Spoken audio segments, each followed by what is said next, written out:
What's going on, guys? It is Bernardo, and yes, welcome back to part 2 of Assuming Breach, which we have that information, and we did pivoting on the last video. So today is all about continuing that, so let's get right into it. All right, so on the last video, part 1, we left off here.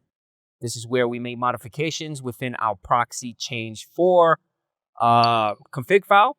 And the next step is to establish our pivot. Now, I'm going to be using Chisel. By default, Kali doesn't have Chisel installed, so we need to install it. So I'm going to type in the following command. Yes, we're going to hit enter.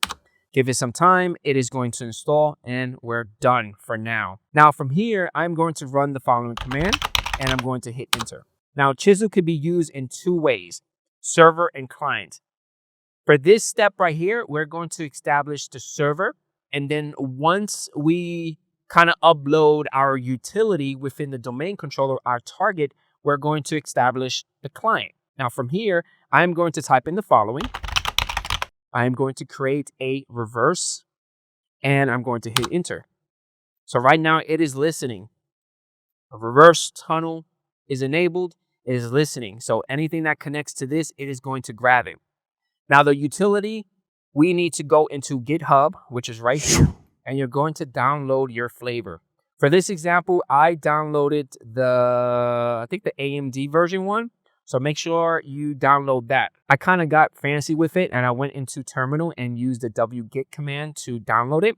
So let's head into the terminal. From here, I went to sessions. I clicked on new tab and I typed in the following. I actually used the ARM one for this example and I hit enter. It downloaded the zip file, which is great. I'm going to use the following command to unzip it.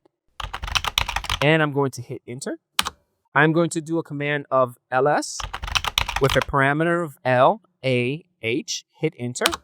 And there goes our chisel.exe file.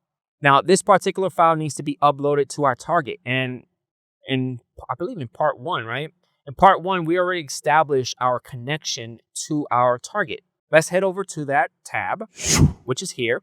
And I'm going to basically do a dir. Now, the reason why I'm doing this is because I want to show you guys that there's nothing inside this directory. So I'm going to hit enter here. It's empty. So let's run the following command. Upload chisel.exe. And I'm going to hit enter. And it's going to start uploading that particular file into our domain controller. Ooh, exciting, right? Once it's done, you're going to get the following. I'm going to type in dir again. And I'm going to hit enter. There goes our file, ready to do craziness on the next video. And that's it. Hopefully you guys enjoy this video, and I catch you guys on the next one. Peace out.